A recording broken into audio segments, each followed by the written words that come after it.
ইরানকে ঘিরে যুক্তরাষ্ট্র ও ইসরায়েলের চলমান উত্তেজনার প্রেক্ষাপটে মধ্যপ্রাচ্যে নতুন সামরিক পদক্ষেপ নিতে যাচ্ছে যুক্তরাষ্ট্র। প্রথমবারের মতো সম্ভাব্য স্থল অভিযানের জন্য বিশেষ মেরিন বাহিনী মোতায়েনের সিদ্ধান্ত নেওয়া হয়েছে বলে জানা গেছে। মার্কিন সামরিক প্রশাসনের এই সিদ্ধান্তকে বিশ্লেষকরা চলমান সংঘাতের একটি গুরুত্বপূর্ণ মোড় হিসেবে দেখছেন।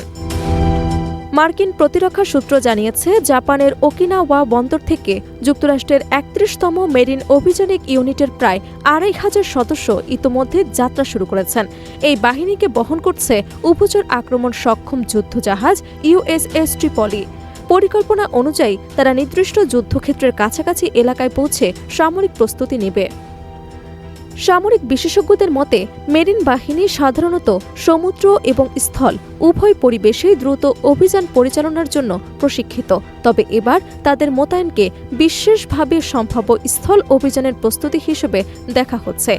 ধারণা করা হচ্ছে, জরুরি পরিস্থিতি মোকাবিলা, কৌশলগত এলাকা সুরক্ষিত করা অথবা প্রয়োজনে নির্দিষ্ট কোনো স্থলভাগের নিয়ন্ত্রণ নেওয়ার উদ্দেশ্যেই এই বাহিনীকে পাঠানো হচ্ছে।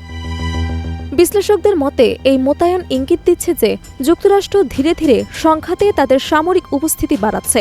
পেন্টাগনের এই পদক্ষেপ থেকে অনেকেই ধারণা করছেন, ওয়াশিংটন খুব দ্রুত সংঘাতের অবসান চায় না, বরং মধ্যপ্রাচ্যে একটি দীর্ঘস্থায়ী সামরিক পরিস্থিতির জন্য প্রস্তুতি নেওয়া হচ্ছে। ফলে আন্তর্জাতিক অঙ্গনে নতুন করে উদ্বেগ বাড়ছে। অনেকের আশঙ্কা, যদি উত্তেজনা আরও বাড়ে তাহলে এই সংঘাত বৃহত্তর আঞ্চলিক যুদ্ধের রূপ নিতে পারে। বিশেষজ্ঞরা তাই পরিস্থিতি নিবিড়ভাবে পর্যবেক্ষণ করছেন।